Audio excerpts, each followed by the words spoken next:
Good evening, everyone. Buonasera a tutti, benvenuti, welcome to our first live and hybrid online event for such a long time. It's an absolute delight to have people back in the room with us. There's also a very large online audience. We apologize for the slight delay in starting.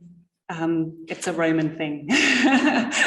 Anyway, we're really pleased to be here with you and to finally be able to use the space again. My name's Abigail Brandine. I am the very new, incoming since the 1st of September, director of the British School at Rome. I'm really pleased that we're kicking off our lecture series, my first in this role, with tonight's event. I am not going to introduce our speaker tonight, Justin Randolph Thompson. I'm going to leave that to Marta Pellegrini, our fine art coordinator, who has set up this event and is in charge of our fine art program, which this is the inaugural event for in 2021-22. I will just take a moment to alert everyone that the next fine art event in our program will take place on December 6th. Will also be a hybrid, live streamed and in person, and it's a conversation between the Max Mara Art Prize for Women winner, Emma Talbot, who is in residence with us at the moment, and Valentino Nizzo, who's the director of the Museo Etrusco di Valle Giulia. So that should be a really interesting event too. And now I will just welcome you all and hand over to Marta to introduce tonight's speaker. Thank you.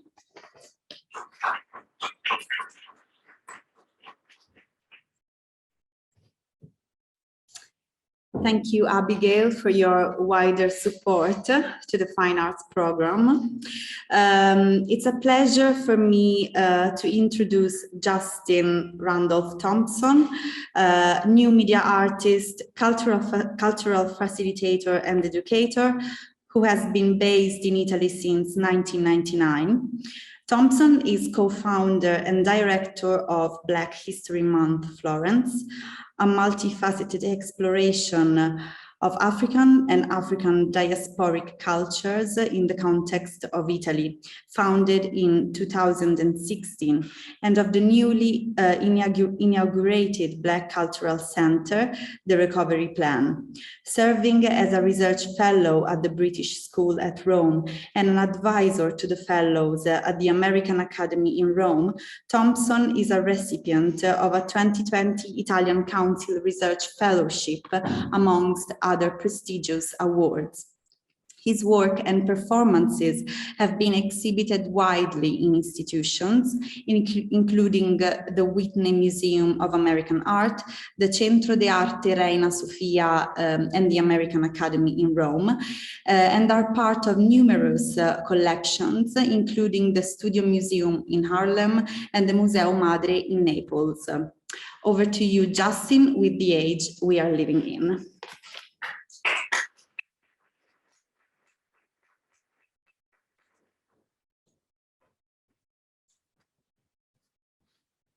Yeah, thank you all for coming out tonight, and thank you for the invitation. I'm really happy to be here. I was trying to think when the last time I gave a live lecture was, and I don't actually remember. I know that I've done plenty online, but yeah, so it's good to be in a space and to have individuals in the space that we can sort of dialogue with as well. And what I'm going to try to do is to sort of share a range of different elements that connect to my work and research. It probably will be a little bit messy because my work and research is a little bit messy. And because I'm trying to connect the dots between a lot of different things that had been a part of my work for a long time, but that don't actually have a chronology that's so easy to follow. I wanted to actually begin, I'll sort of back out of this. I wanted to begin by sharing with you some things that are brand new research and that are connected to the Italian Council Fellowship. So I received an Italian Council Fellowship at the beginning of this year. And it's connected to a film project that I've actually been developing for the past 10 years. And it's a project that was born out of a desire to return to working with physical film, which is something I hadn't done in a long time. I studied painting in the United States in my undergraduate degree. I studied also sculpture and all these other things, but I really fell in love with cinematography. I probably fell in love with cinematography in part based on the teacher that I had, who's still one of my closest friends, Kevin Jerome Everson. And Kevin introduced me to thinking about film, but he also really opened up my perceptions on art in general. And he certainly transformed the ways in which I understood what it meant to teach. And so this desire to sort of go back to that was also a desire to sort of think about the ways in which filmmaking and shooting film was my first access to performance. It was my first access to sound. And then it was a way to really transform sculpture and painting into something that could happen in dialogue with those things in a semi-cohesive way. Cohesion is not always my forte. But for this particular fellowship, I'm sorry, so I was, I'm working on a project that is called Minted in Enemy Bronze. And I wanted to begin by just sharing with you a little fragment of a film. It's understood for me as a prequel to a number of other film chapters. The film that I'm making has 12 different chapters that have been charted out, and maybe I'll have more before I'm done. And it's really looking at a whole range of different perceptions and ideas. This particular chapter is filmed in Livorno. All of my work is in dialogue with different people, and I'll unpack some of what's happening in it afterwards. So I'll just sort of leave it as a more open viewing, as long as it works. Let's see how we do this. I think I can do this. So far, so good. All right. And this chapter or this fragment is actually really where the talk gets its name. So this fragment is called The Age We Are Living In. It's short, don't worry.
It was easy to be black.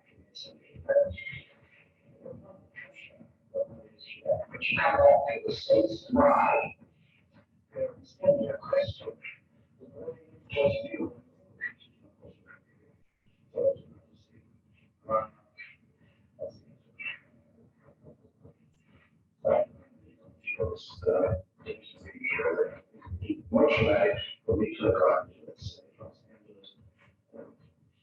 Where I'm from, they all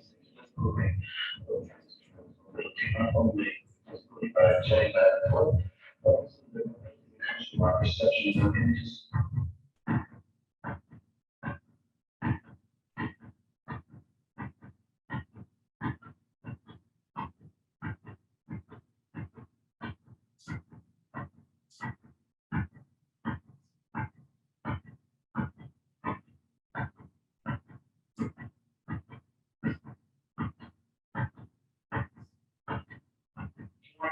You do want to be an expatriate, you wanted to come back.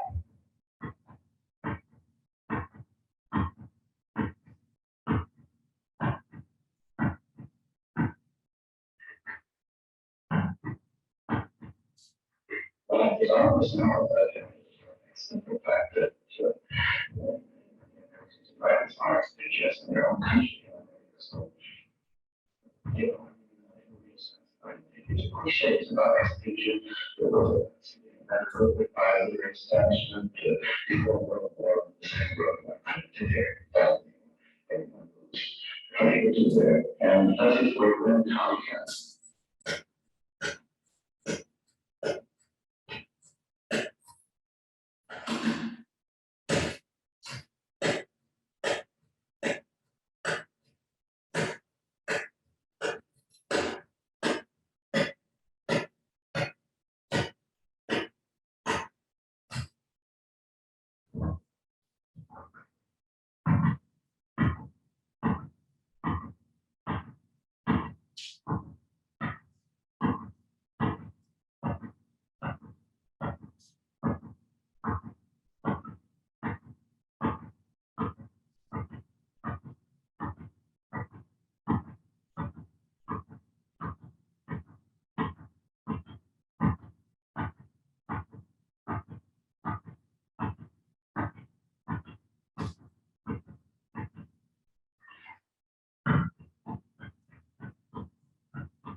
Brings a light.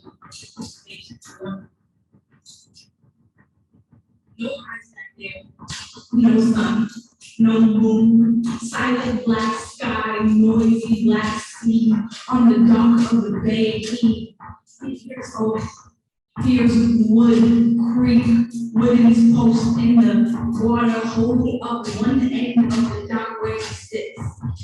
Legs dangle, heels touch nothing when he swings them left. The thought come into his mind of the whole damn dock, a chair, one of them fools snatched out from under him, and his crew laughs at the look in the old Till's face. St. Till from dry ass Mississippi drops into the sea, and he doesn't know a lick about swimming. Till would laugh too if he had time before he drowned. Pretty fun if he thought about it. Two dumb arms, legs, trying to learn to fly, learn to swim before he hits the water. Funny if it's him, his time.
All right. So all of this is a work in progress in case that wasn't clarified before. It's actually the first time I'm sort of seeing this piece on a screen. That's right. Is that the right thing? I did it right? Sure.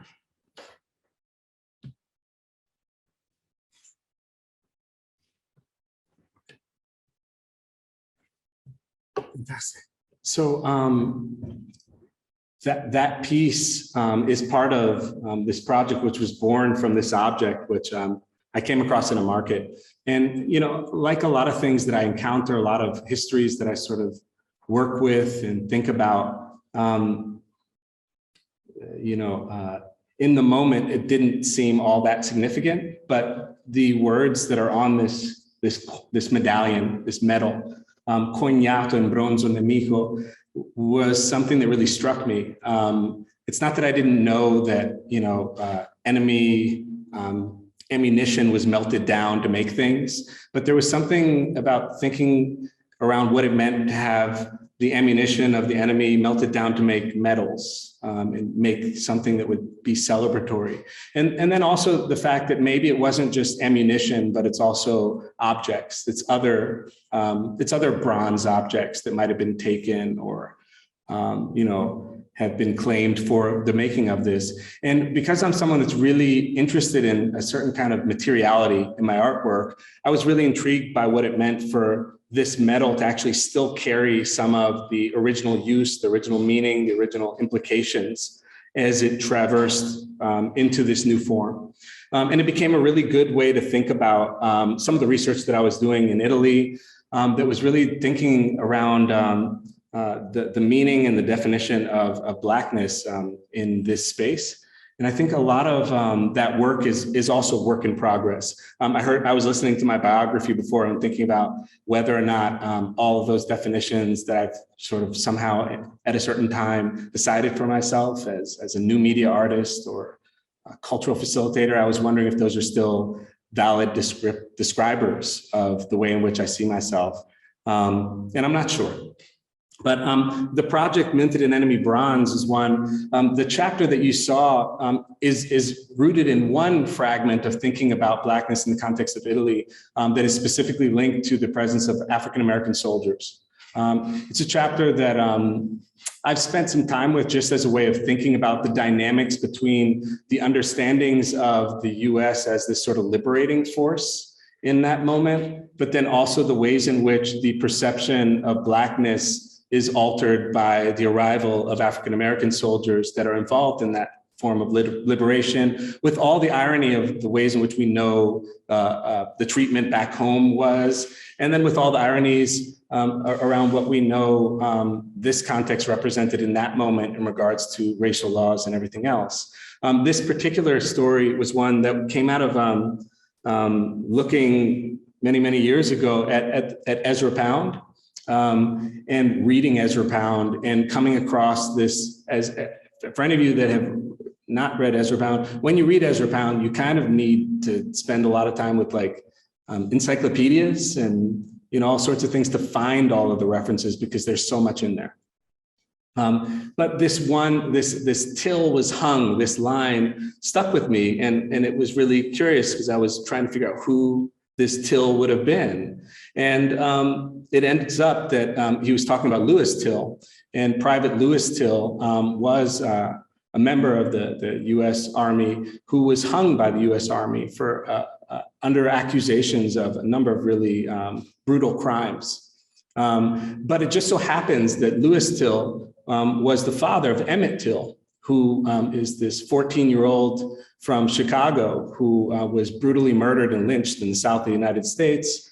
His open casket funeral really changed the tide of the civil rights movement. And so it was intriguing for me to think about the fact that Lewis Till was not only killed by the army, but they decided to hang him in Italy.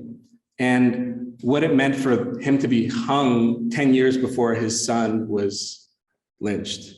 And the significance of that anchoring itself in this Italian landscape, connecting itself to also the reflection towards African Americans in relation to a whole spectrum of things. And so I decided to go to Livorno, which is where he was stationed, and to sort of go around and venture through some of the space with a friend of mine who is a young artist from Chicago, like Emmett Till was from Chicago, and to sort of talk about these things and think about them together. And that was him working on the typewriter. So a lot of the film is made of just engaging in certain kinds of conversations, occupying certain spaces, and then the traces of that are what the film is. I tend to think about Minted in Enemy Bronze also through the use of language. So if you saw, there's a lot of text. The text that is in there comes in part from William Demby in his interview, because I found it very curious the way in which he talks about being an expatriate and rejecting that label, thinking about the cliche of what it means to be an expatriate, and then also resisting the idea that, well, on the one hand, acknowledging that it was easy to be Black in Italy, which is an intriguing thought, and then on the other hand, rejecting that the space of Italy had any impact on his work. And so there's these tensions that are built within that I was really interested in. What you see here is a still instead from another film. And I'm going to show you just a few images. I'm not going to really go too deep into them. The figures that are in these images are really important to me because they're people that I've been dialoguing with. We've been sharing space. Again, the idea of occupying certain spaces and engaging in certain conversations and gestures is really important to the project. In this case, it's Leonard Bundu. And Leonard Bundu was a champion boxer in not all that long ago. He's Florence-based. He's from Florence. And I decided to pair him with a younger boxer who's a friend of mine named Youssef Tekle, who Youssef arrived with a really heavy story of migration recently when he was 18 years old. And he used his music to sort of assist and facilitate a lot of people who had gone through similar things. And now he's gotten into boxing. And so when he told me he was getting into boxing, I was like, well, you need to meet Leonard Bundu. I mean, he trains boxers. You all should know each other. And I decided that I would introduce them through this gesture. And the gesture is underneath a triumphant arch that's in Piazza della Libertà in Florence, that actually has an image that comes from the statue of the Four Moors in Livorno, because it has a chained African on top of it. And I decided that we would occupy this space under the arch. And there would be this gesture of self-defense, or one person defending the other, underneath that arch that simultaneously sort of blocked anybody's attempt to enter it. And at the same time was this thing of holding this space. At the same time, I worked also with Antonella Bundu, who is Leonard Bundu's sister, and was actually the first Black mayoral candidate in Florence also. First Black woman mayoral candidate in Florence. She did not win, but she's a city council member now and part of the organization that I work with. And her parents, their parents, met through Giorgio Lapira, who was the mayor saint of Florence in the 60s. One of the things that Giorgio Lapira did was to initiate something called the Mediterranean Dialogues. And these Mediterranean dialogues were designed to create exchanges between various leaders of African countries that had been recently liberated and the Florentine reality as a way of access towards a conversation about Europe. Because her parents met in that exchange, I thought it would be great to have her reading a speech that was given in this very building. This is inside the Salone del Cinquecento in Florence, inside Palazzo Vecchio, that was given by Leopold Senghor, the then president of Senegal, talking about the role that Senegal and that the African continent could play for Europe at that time. This is another chapter that I was working on in Livorno with the same figure you saw before. So that was a prequel to this. A lot of this is actually unedited. I haven't made the film yet. I just shot stuff. And so a lot of these stills are actually not quite edited yet. The exception is this piece. The prequel does have another piece that is semi-complete. And in this case, we were exploring the American market in Livorno, which still exists and which was the place of selling cigarettes and all sorts of jeans and other things that were being imported by the army. And I'm using here actually text that comes from Ezra Pound's radio broadcasts. Somebody had this really interesting idea of taking all of the radio broadcasts that Ezra Pound did on the fascist radio and creating a transcription of that. And it's a package of a ridiculous number of pages that talks about so many different subjects and so many intriguing and super problematic, racist and everything else ways. But some of the words and what they spoke to seem to resonate in relation to some of the work that I've been doing and thinking about. And also, of course, the idea, I mean, when you're in Italy, like Ezra Pound means fascism in a lot of places, but in Italy, somehow the Casa Pound really made it, that much more clear. And they've really taken, I think, sort of ironically, an American figure to represent them. And they've edited his biography in a very specific way that I also think is very intriguing. And they've also taken out a lot of the anti-capitalist critique that he was engaged in. So I think it's interesting to think about how narrations get shifted and move, how legacies have the possibility of developing into whatever we want them to. And so this is a little quote from Ezra Pound's broadcast where he's talking about Thoreau. And, I like the sort of the ways in which he's sort of unpacking certain things, and also the arrogance of how he approaches language. And these are sort of unnarrated chapters that I have not edited. This is with Daphne Budats, who is a researcher based in Florence, who has been working on traces of Italian colonial history through a project called Post-Colonial Italy. And I'm working with her on a series of objects that I created to think about anchoring colonial history in Roman antiquity, which is kind of obvious, but we were doing that in a very specific site of racist violence. So that's layered with the implications of these continuums. These instead are images that I was shooting inside the Museo Archeologico Paolo Orsi in Syracuse in Sicily. And they are actually terracotta figures representing, it says African theater figures, but it's more likely that they are non-African figures that are wearing African masks. So personifying or interpreting African people while not being African people. And actually in that same museum, there is a mold for making the mask. And so again, I'm interested in the idea of performativity, of theater. There's a whole legacy of slave theater that I'm interested in. And I'm really trying to take all these different fragments, and I don't know what I'm doing with them, but I'm taking all these fragments and experiencing them together with a range of people to engage in conversations. And somehow that's becoming my work. I'm also working a little bit with revealing and not revealing, sort of hiding things. The image I showed you inside Salone del Cinquecento doesn't really show you that that's where we were, but it was important that that's where we were.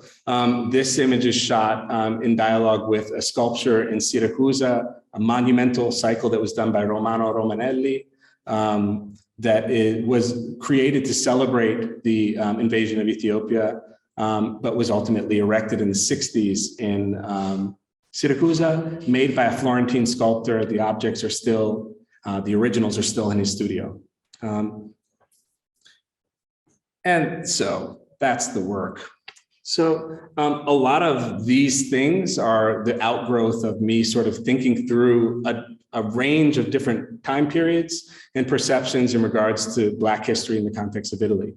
It's sort of been, I don't know if it's a mission, but it's been something that's really been on my mind since I moved here. And I moved here in 1999. And when I moved here, I spent a lot of time really trying to learn about all the ways in which I didn't perceive Blackness, all of the ways in which the United States has its own perception of Blackness that I had sort of grown up with.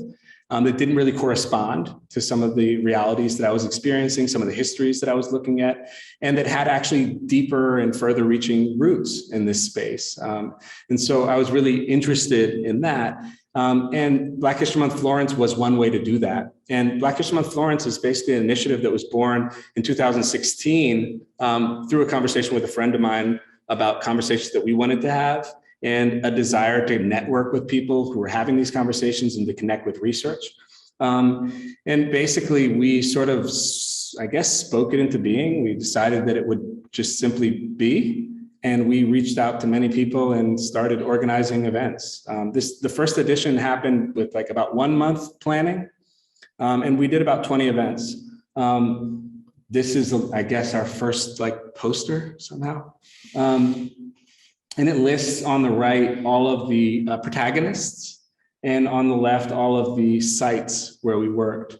And so this way of starting things up and actually really collectively organizing, because almost none of the events we actually really completely made happen. Most of them were us asking people if they were interested in doing something, or if they were already doing something, we invited them to simply be in the program. For those of you that don't know, Black History Month was born in the United States in 1926 by an educator named Carter G. Woodson. And Carter G. Woodson was disturbed by the fact that in schools, there wasn't really much being taught about Black contributions to US history. And he was so concerned about that he wanted to actually inject a moment. At the time, it was proposed as a week where people could come together and not be forced to, but maybe have a reason to think about those histories that were actually being ignored for the most part. For 50 years, it was 1 week in February. And then 50 years later, they decided to recognize it nationally, whatever that means. I don't know what the national recognition does or says, but it was recognized nationally and it became a month. And so since 1976, Black History Month has been anchored in February in the United States and has grown elsewhere. So the UK followed in the 80s. And then since then, we're now in touch with Black History Month, Sweden, Norway, Belgium, and then some cities like Berlin. There's fragments in a lot of different places. And of course, what that means for each of these realities is completely different. And certainly what that means in Florence is completely different than what Carter G. Woodson had in mind. And also, I want to acknowledge the fact that in the context of the United States, Black History Month it's sadly, it's kind of become this passé moment where a lot of Black artists really don't want to be called because it's sort of this symbolic gesture that a lot of institutions do. And so it's kind of like, well, we're here the rest of the year, call us some other moment, right? But somehow the impetus for creating that in the 1926, I really felt in being in the space of Italy and being in dialogue with a range of different communities who, on the one hand, didn't really find themselves connected with each other outside of, I'd say outside of a more racist construction of unity, right? And then also just a desire to really think about all of these histories that traverse all of the archives and all of the historical record of the territory that is understood as Italy. And so this was our attempt at doing that. And we did so with an organizational strategy that was about the fact that we would put everything on the same program and we would not create distinctions between one institution and the other. So there was no hierarchy set up where this institution got more or less. It was really just, we're all in this program, and whether it's a newly formed association or a historically recognized museum, it's the same program. Which has been fun. And so I'll just show just a few posters of it because at this point, Black History Month Florence has become sort of one of our research platforms. And we've actually been working a lot in recent times on the development of strategies and tactics that we can share in order to facilitate this kind of work in other cities and in other countries as well. The second edition jumped to 50 events and we had 50 partners. In that moment, it was founded with Andre Halyard, who is a DJ, musician, artist in Florence. And in the second year, Janine Gale Juji joined us, and she's an incredible curator who helped to bring it to 50 events. And since then, we've basically done 60 events every year. And so the third edition, we just sort of kept moving forward. And in the process, we really learned a lot more about what each institution was willing and capable of doing. And then we also learned a lot more about how to push each of those institutions towards commitments that extended beyond the month, right?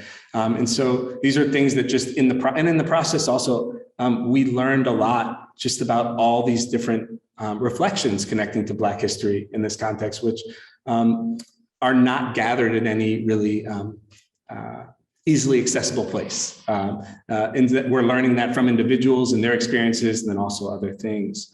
With the 4th edition, we decided we needed a thematic framework because people would ask us, what is this? And it was quite difficult to narrate.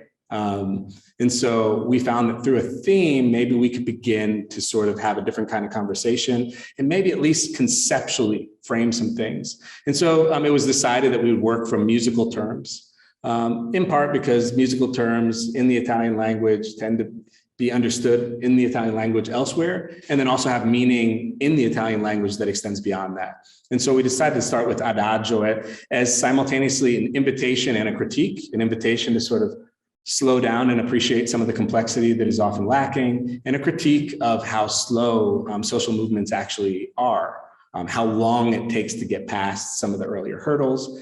And I can speak to that today. It was that was 2019, but of course, we're still there. Obbligato was the second, and we were thinking about social obligations and what we're obliged to do. And then this sort of expanded in a lot of ways. In 2020, we did our last really big in-person edition in 2020, of course. And we were able to do all 60 events before COVID shut down Florence. And so it was sort of magically the last real experience firsthand with people before all that we know followed.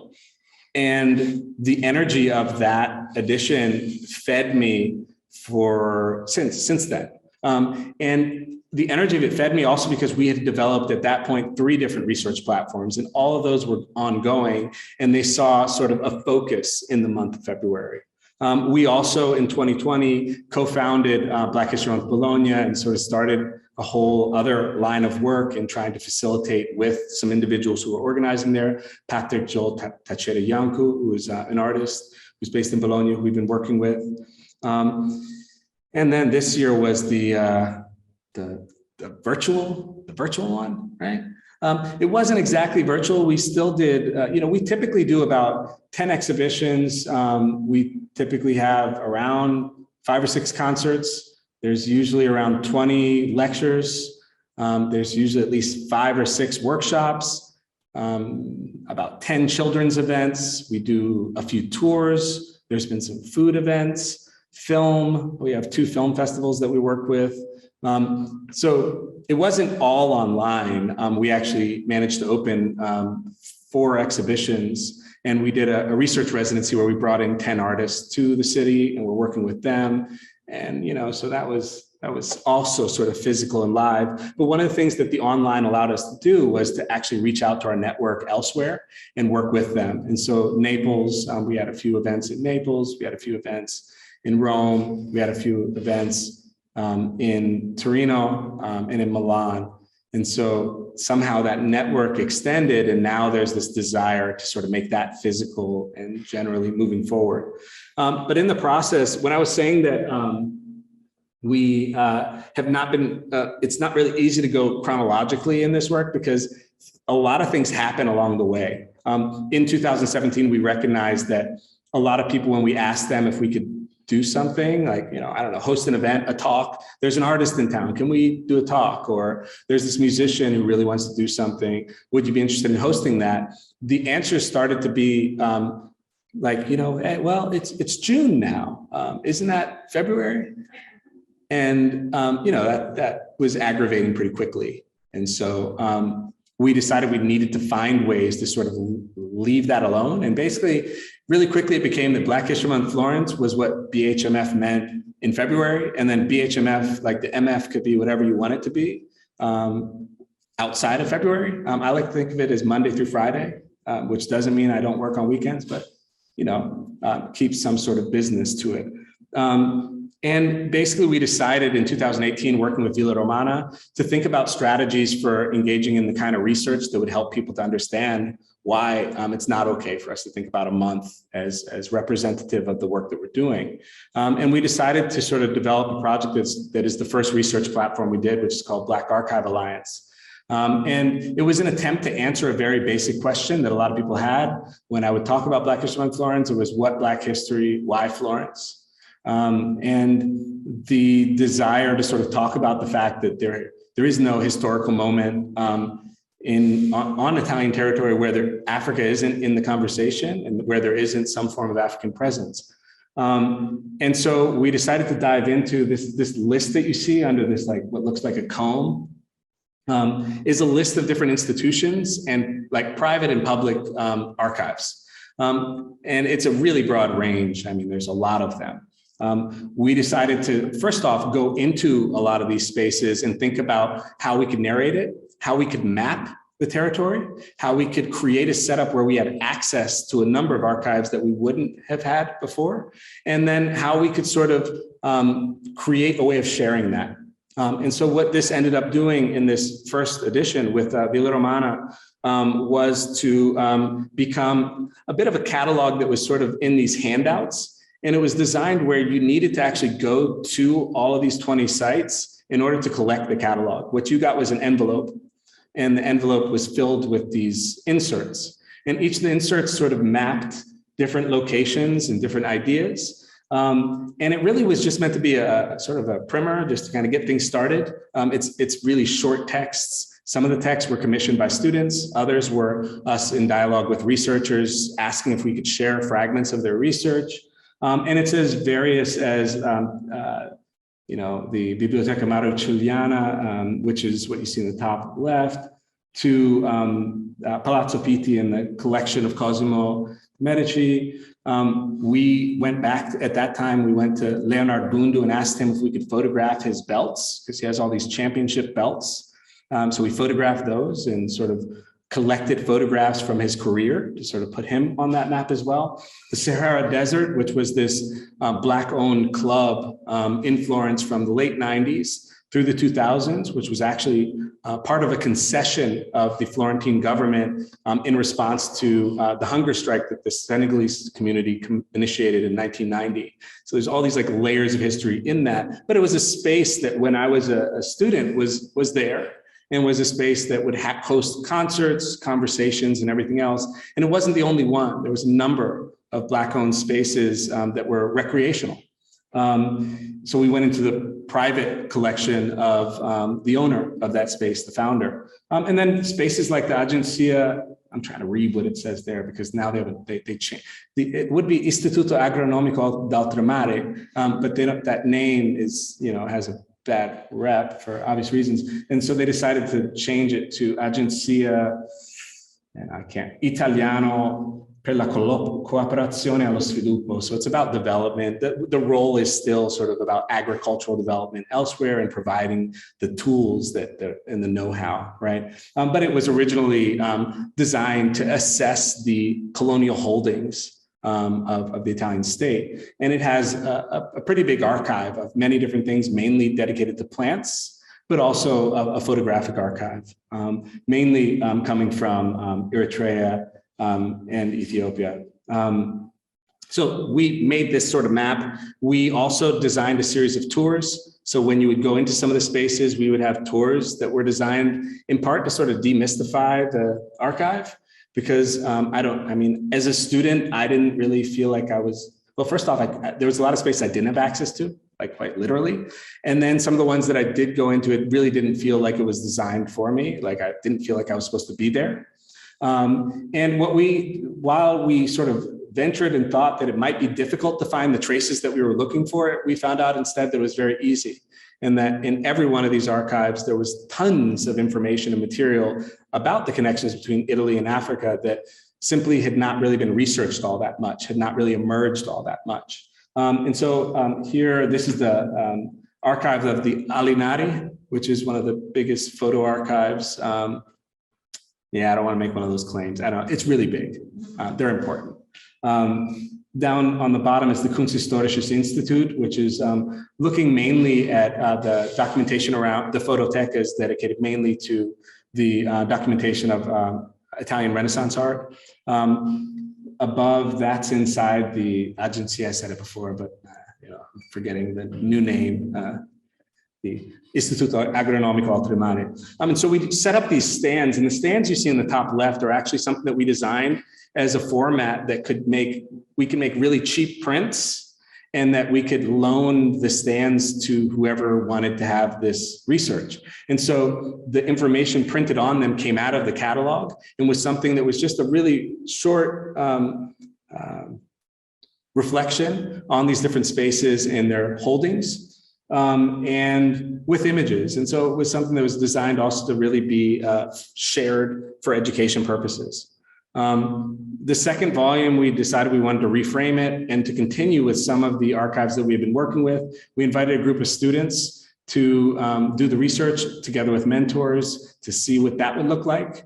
And they created the next chapter, which was shared mainly through a public conference that they had organized themselves, that they ran. And then we followed it up with an exhibition of the material that they had excavated. And so this is, again, those stands pop back out, new content, and really thinking about space at this point. This was done at Murate Art District. And actually, since then, we now have a permanent, it's a weird word, we have a 3-year residence, that's our contract, at Murate Art District around the platform Black Archive Alliance. And so we can now host research fellowships. We can now invite students in and give them access to the various things that we've been in contact with.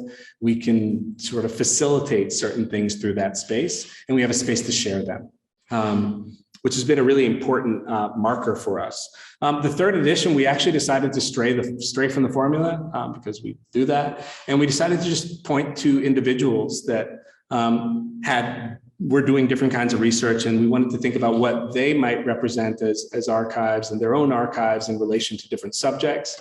And so we worked with Jessica Sartiani, Angelica Pezzarini, Patrick Joel Tacheri-Yanku, Jordan Anderson, and Simão Amista. Jessica is a coffee expert who's been doing research and barista. She's been doing research on the connectivities between coffee and colonial history, coffee and the mapping of the slave trade, so the exportation of coffee along with labor force, right?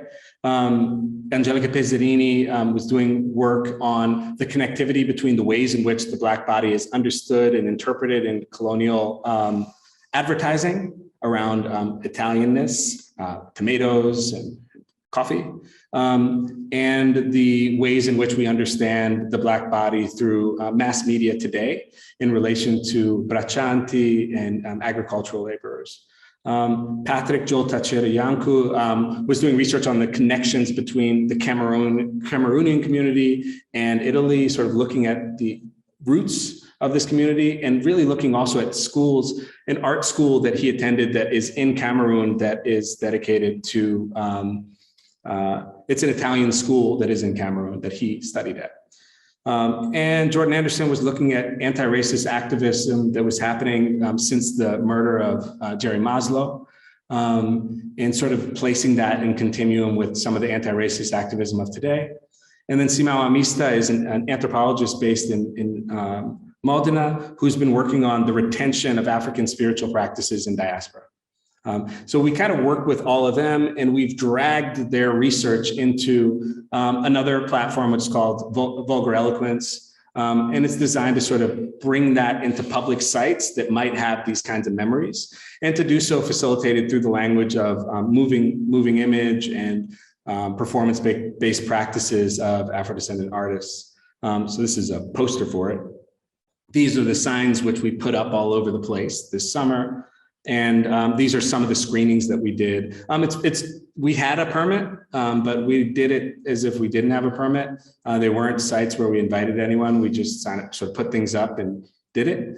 And so it was really for passerbyers that were there. And they were in dialogue with spaces like the Compagnani, which are a missionary monastery in Florence, and other sites that connected to some of the research itself. I wanted to unpack just a few of our other platforms that we've been working with. YGBI is probably one of the more recent ones. We started in 2020, inviting young, artists under 35 years of age. We have this sort of weird cutoff in the arts that are of African descent and were either born in Italy and are now elsewhere, or are are residing in Italy. And the idea was bringing them together, collectivizing, talking about diaspora, exchanging and thinking about the ways in which we might be able to develop a support system that they can enact themselves. In the first edition, we were supported by Ontario College of Art and Design and the Student Hotel, who gave us housing.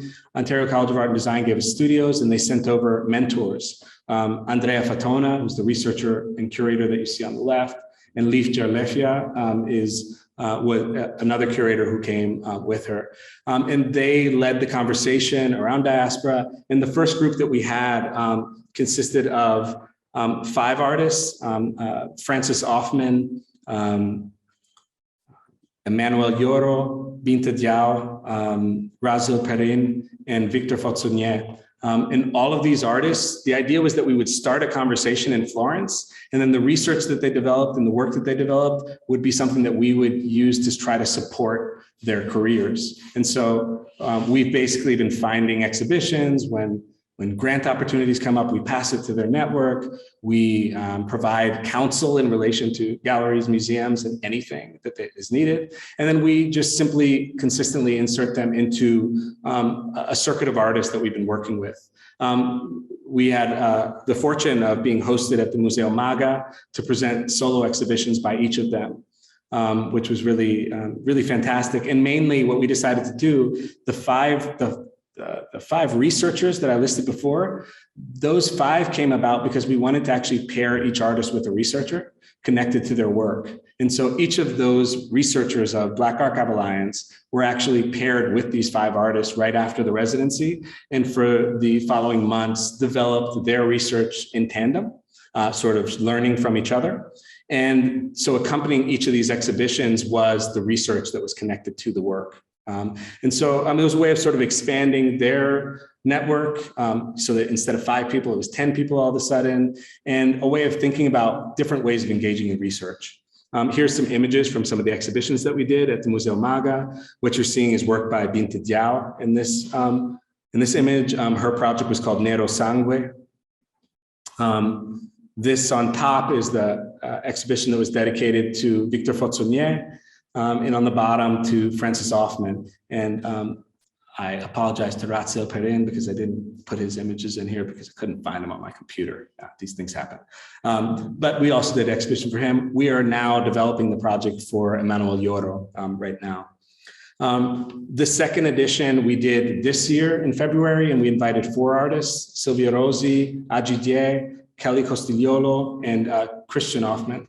And we were partnered with Numero 20, which is this artist residency in Florence that offered to host us. And we worked with a mentor named Arlette Louise Ndakose, who is the artistic co-director at Sabi Contemporary in Berlin, who mentored them and is still in dialogue with them. We're still figuring out where that goes, and we've decided that the sort of mentorship or the work that we're doing is there's no deadline, like there's no end to it. What our hope is that by the end, we've created a large enough network of young artists that they can figure out for themselves, share strategies, techniques, introduce themselves, each other to the institutions they're working with or the galleries that they're working with. And this has already happened. It's already happened in a lot of different ways. In this case, we've developed all sorts of other partnerships to support their work. And another platform that we developed in 2020 is a project that's called On Being Present. It came out of like in 2019, I don't know if any of you heard of the exhibition. It was called The Black Model. I'm not going to say it in French because I would embarrass myself. But it was an exhibition that traveled quite widely. It started in Detroit, and then ended up at the Musée d'Orsay. And it was a way of looking at Black presence in paintings, in various collections, and thinking about what it meant to identify those individuals and sort of rethink the language that was developed around them. My mom, I think, gave me I think it was in Jet magazine or something like that. There was an ad about it. And she's like, "Oh, did you know about this?" And I was like, "Yeah, I knew about that." She's like, "Yeah, you should do something like that." And, the idea was pretty good because I had been thinking about the fact that in looking at a lot of the exhibitions like revealing the African presence in Renaissance art, which had happened at the Walters before, or even the series of books, The Image of the Black in Western Art. These are these sort of broader frameworks for looking at Europe, first off, and then for looking at representation, typically through a single image that exists within an institution, or maybe two, and then bringing a bunch of paintings and works in for the show. And I like to think about what it meant to sort of, if that was a way in which the project sort of spoke to an institutional mission, but didn't necessarily speak to the way in which the institution narrates itself. In a certain sense, because the works weren't from the collection, they were coming out. I don't know why, but I had this paranoia that maybe some people were being left off the hook. That is a critique. I don't know. But I decided that maybe it would be interesting to invite an institution that had a bunch of images to insert this kind of conversation directly into the ways in which they were narrating themselves, talking only about works that were in their collection. And so because we had been in dialogue already with the Uffizi Galleries, and because Florence tends to anchor itself in that historic moment, it seemed to make sense. And so I proposed to the director that we took on a 2-year research project that would invite historians and art historians to think about a range of images. We invited 15 different historians and art historians to talk about 22 different images in 2 years. These were exhibited on a virtual exhibition that's created online. The language of it is designed to be very accessible. I think it's like 500 words was like the max. It's not meant to be written in a very complex academic language, and it's in Italian and English online. We did this and it had a lot of success. It became very quickly the most viewed virtual exhibition that the Uffizi had ever done. We did a social media campaign with them where I was invited to narrate some of the history or some of my own perceptions of these paintings. And a lot of people looked at that stuff. And so it was a way of sort of expanding. Really, this was designed as a way to walk into other museums' doors. And so the Uffizi really provided this key for us to really think about what other institutions could we be in dialogue with, what other kinds of conversations could we be having. And this is just a couple images from those online exhibitions. And yeah, I invite you to check them out. If you haven't seen them, they're informative, and especially if you get to walk through the Uffizi and look through them, they really get you looking for other things. This is only 22 images, and offhand, without even really thinking, I can think of at least another 30. So there's a lot more work that could be done. And I'll just really run. How am I on time? I don't know what time looks like. You want me to stop? 5+7. Okay. So like 5 minutes? Yeah. 5 minutes sounds good. Okay. Okay. Fischi per Fiasco, I like playing with language, and we decided that we would play with Fischi per Fiasco as a language in response to the summer of 2020, where in large part, due to the highly covered and really alarming murder of George Floyd, we got a lot of calls, and a lot of people wanted us to do different things. Out of that moment, a few things were born. One of them was Fischi per Fiasco, which is a workshop format that's about positionality. One of the things that we found was lacking in a lot of invitations that were coming towards us was specificity and positionality. And so we decided that we would dive into conversations about specificity and positionality through this saying, which is an Italian saying that's just about confusing one thing for another, really confusing one thing for another. It also became a really fun way for us to think about this Tuscan tradition that has nothing to do with this, which is the Impagliatura dei Fiaschi. It's a sort of weaving that you see around flasks of wine. So these sort of round wine. And that's a process that was done mainly by women from the 1400s as a way of making money in a social circle where it was just more dialogue and exchange. And also I was really intrigued by the fact that it was a way of alleviating the fragility of those bottles and protecting the wine.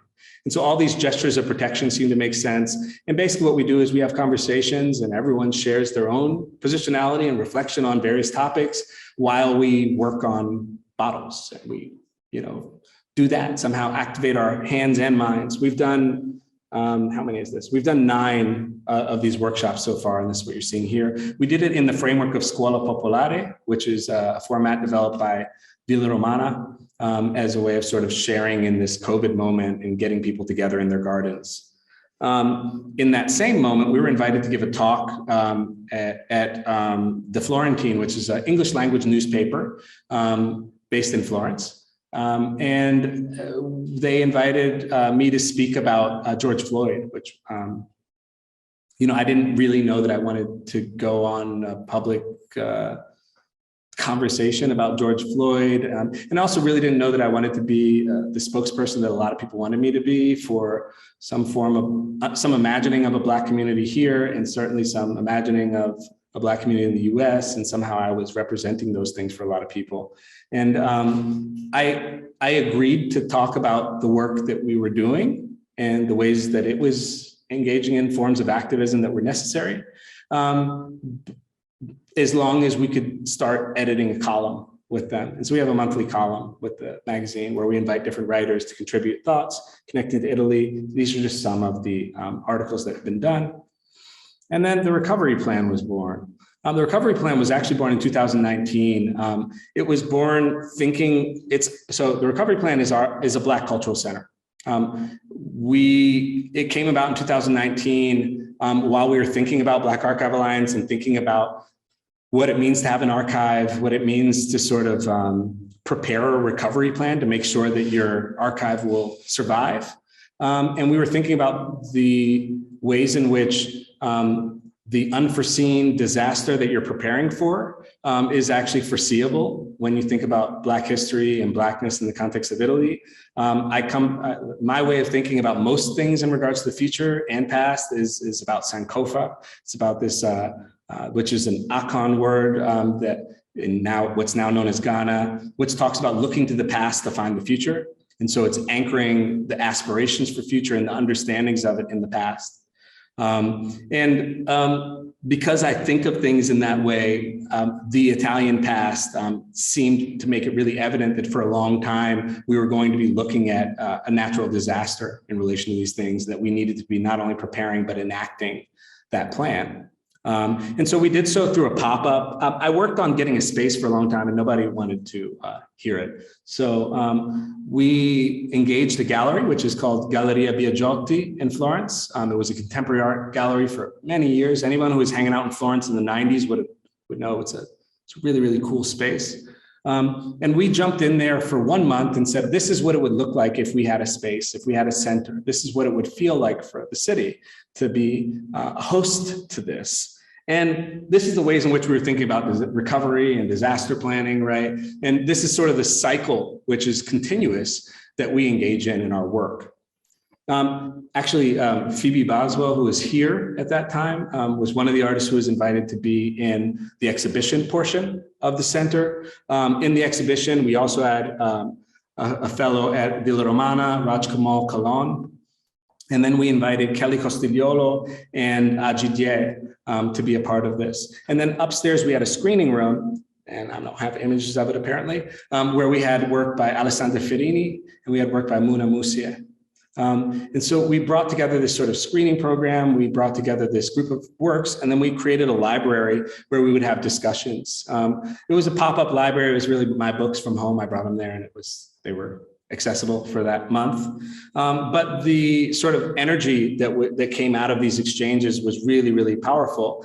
And I am happy to announce that in September 9th, we opened our own space more officially as a physical space that we can now occupy for as long as we want. We did so through an exhibition dedicated to the artist George Senga, who was a fellow at the Villa Medici for the past year.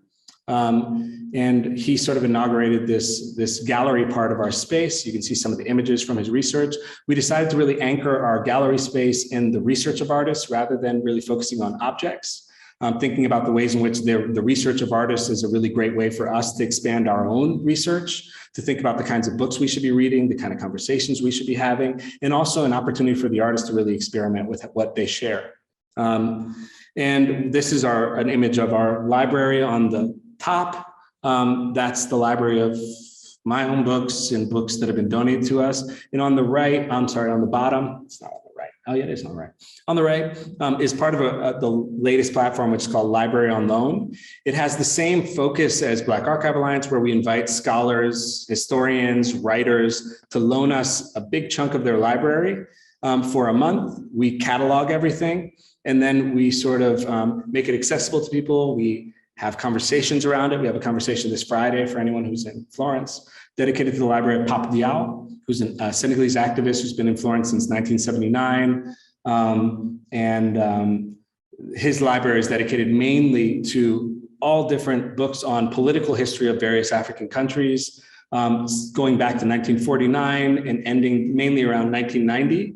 And the vast majority of these books are written by African authors. There's a whole range of languages that are represented there. It's a really beautiful collection of books. And we're doing this as a way of then, in another moment when somebody asks us about wanting to do research in a certain way, we can point them to the libraries, the individuals that have these books, the holders of this information in the same way that we're doing towards the archival spaces. These are just a couple images from our opening. I think it's the last images. Oh yeah. Yeah, so hopefully there was some sense of trajectory or something in what I talked about. I tried to cram it all in. I know it's really maybe sometimes not a great idea to do that, but what I can say is that right now with the opening of the recovery plan for the first time, when people ask what is it that you do, we can sort of invite people in and you can actually really see it. Because before that, we haven't had a physical space. And so what we had was a really crappy website, which we still have, that, you could maybe figure some things out if you're willing to spend some time with it, but it's not all that clear. And it's really hard to narrate for someone all of these things because they don't conform to the language of the Black Cultural Center as we know it. They don't conform to the language of Black History Month as we know it. And so, this is my attempt to unpack all those things and their connection to my artistic practice as well. So thank you so much.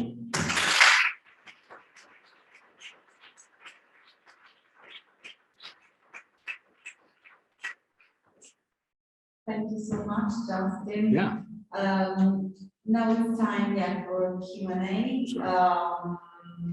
So we have a first question online, and then we can ask first here, and then because I haven't read this, so I take a little. Yeah.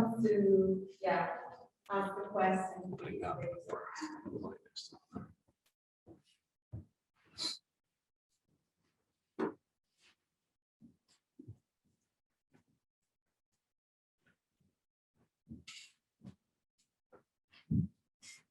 Hello.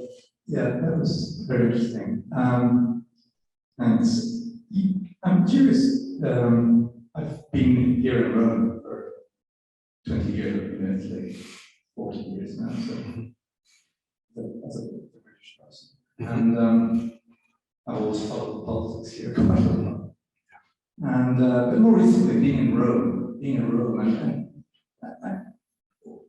why am I saying Rome?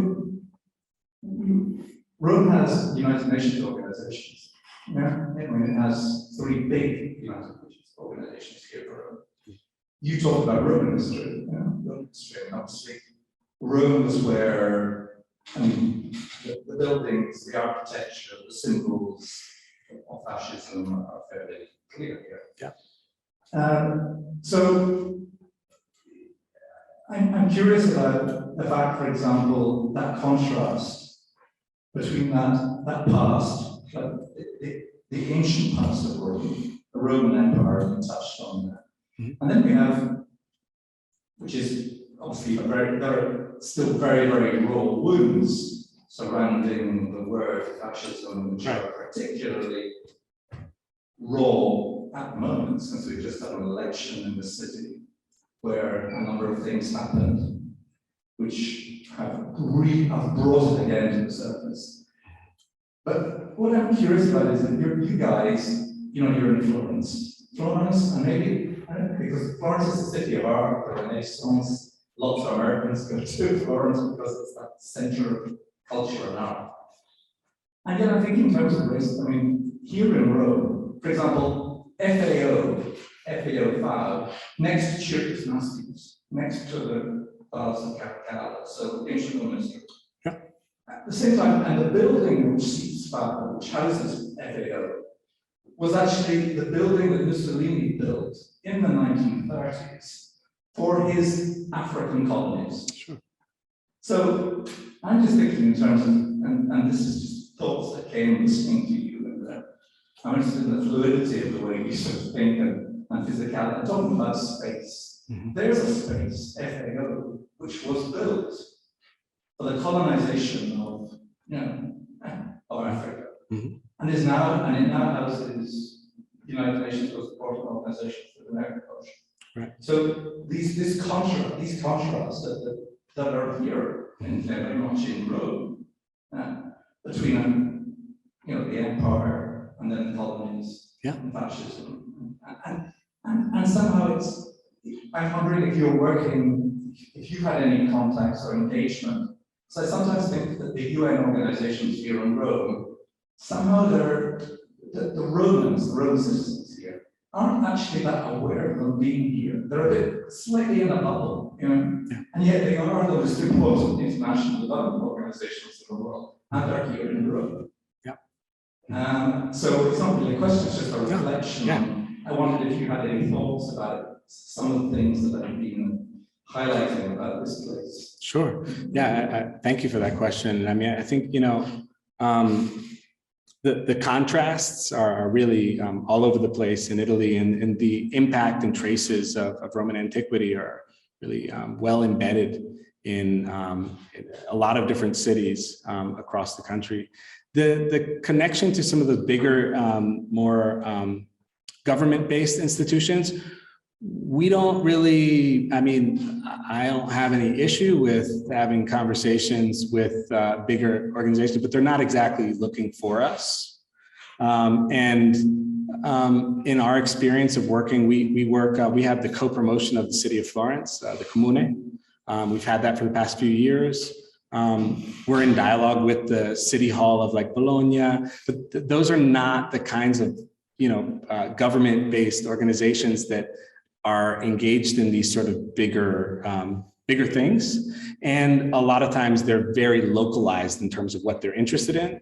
And being quite honest, there's an interest in the work that we're doing, but it's not embedded in what those places represent, And so these are companies that we sort of, like the company with those spaces is something we seek.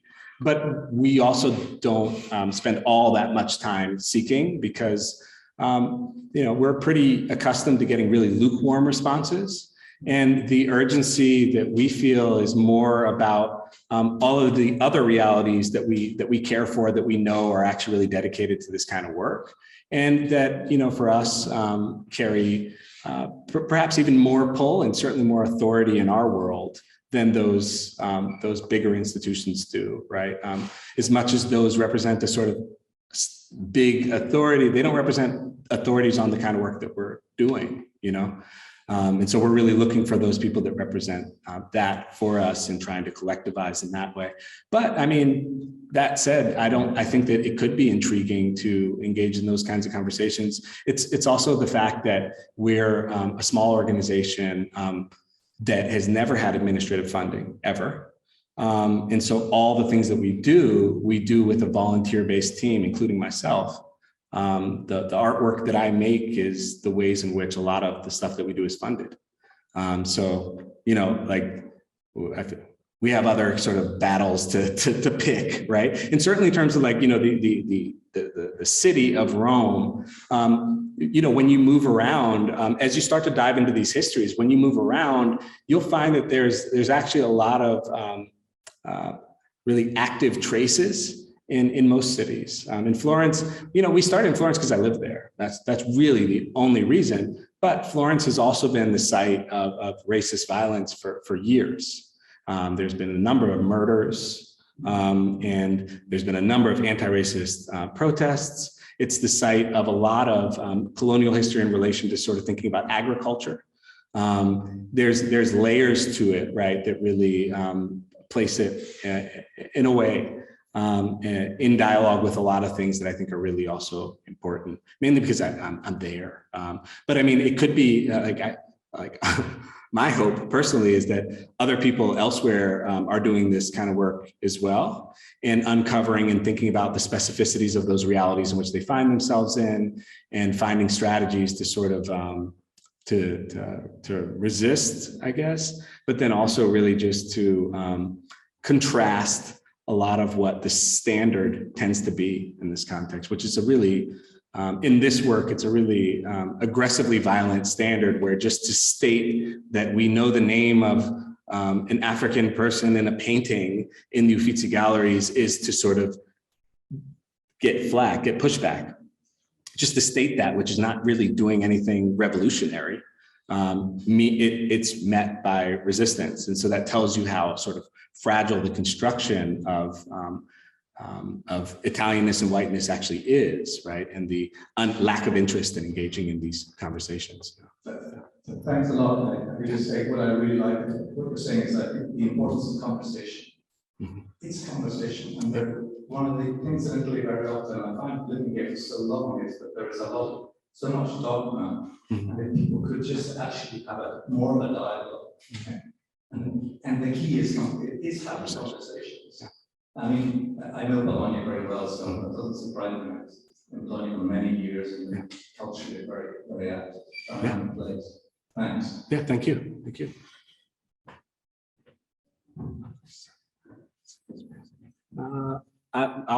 Should I read this one online? Okay, yes. It's a really, it's a long question from Peter Thurton. So I'll try to read it really quickly. And I think maybe the response could be something a little more compact. But when I read the lecture invite, the context said to me, in opening up, a birth, a willingness to allow Black Italy a space, albeit small space, a hopefulness, an exciting time. That's in quotations, but I don't know what that's quoting.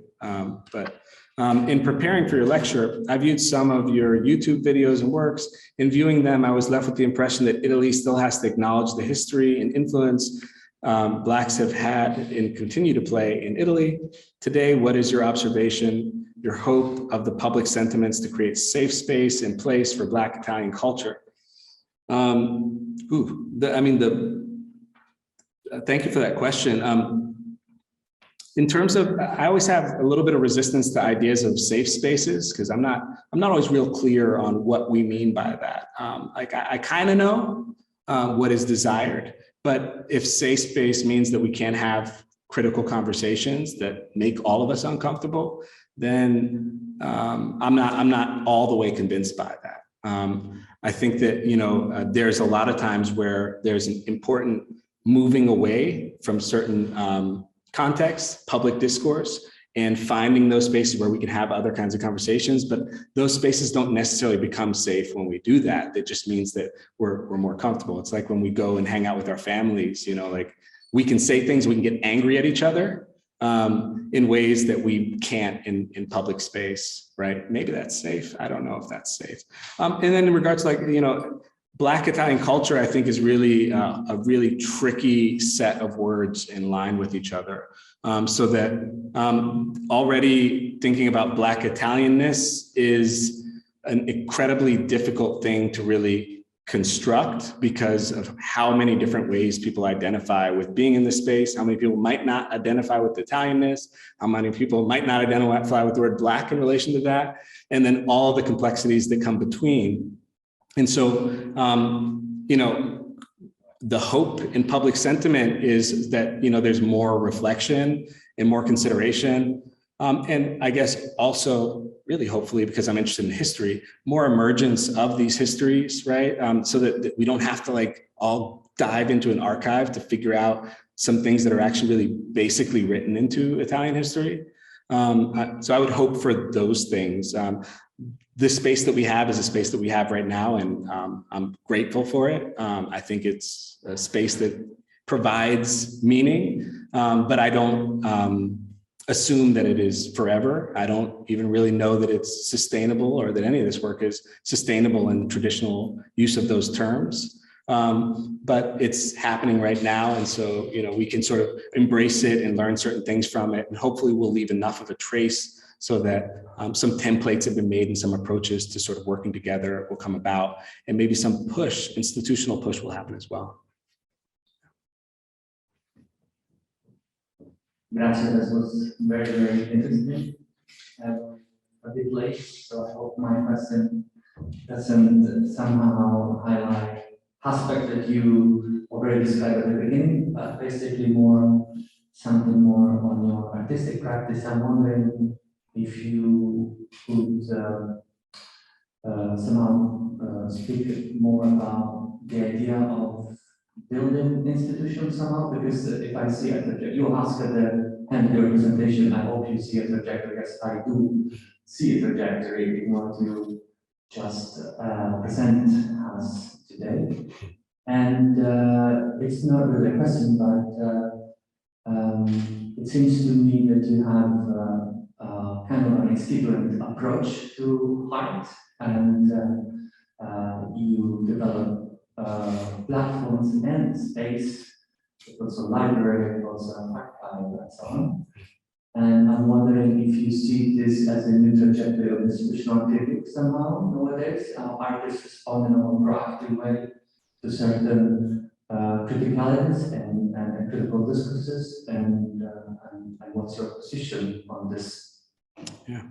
Yeah, thank you for that question. I mean, I think, in terms of my own practice, I've always had a lot of, as a student, I was surrounded by professors, with the exception of the one I mentioned before, Kevin Everson, who told me that I was doing too many things, that I need to focus on one or make a body of work or something silly like that. Of course, I didn't listen to them. But of course, I also am not sure that at the time, and even now, I understand and know all the connecting tissues between the different things that my work represents. And I know that the impulses that drive that work is the same as the impulses that drive my being a father to my daughters. They're the same things that drive me in the classroom. And so I know that there's a shared impulse and drive that is throughout all of those different things. And in that way, it's possible, I think, to look at the work that is this series of platforms as an extension of my practice. My practice is really anchored in collectivity. I don't do almost anything alone, and I've never really liked doing things alone. Solo performances drive me crazy. So I think in a certain sense, if what you're talking about is like this extension of the work itself into this, I kind of had to make it that way. When I've been living in Italy for more than 10 years when the initiative was first born to begin doing this kind of work. And in the last 6 years, it has taken so much of my energy and time, and that energy and time has been taken away from other fragments of my life, be it my family, be it teaching, be it my own individual artistic practice, right? And so I've needed to really understand what this is as a part and extension of the practice in order to really put my all into it in the way that I do into all those other things. In terms of institutional critique, I like to think of the work that we do as coming from a point, not from a point of, how do we say it? It's like, reactive, not from a reactive standpoint, but really from a proactive standpoint. And so somehow I think a lot of times in the context of Italy, but also elsewhere, talking about Blackness gets somehow sadly sort of associated with anti-racism. And while it is maybe a counterpoint, it's not what I focus on.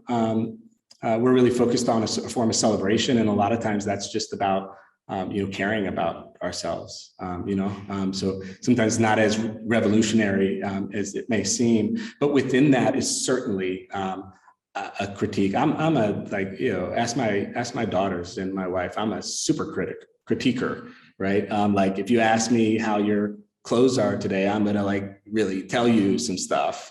Really sadly, I can't keep from it. Yeah, so I'm always critiquing. We're in a context right now where in the way that I see the art world in the context of Italy, there is a huge vacuum of critical language. And so many incredibly terrible exhibitions and incredibly violent statements towards those are unchecked. There's no one saying much about it. And I have a huge issue with that. And so, yeah, I mean, the critical side is there. A lot of times I do that as an individual, not through the institution. So I will write letters that are just like, I got to get this off my chest.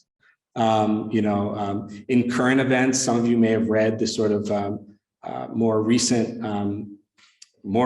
recent remarks from Massimiliano Tonelli from Art Tribune.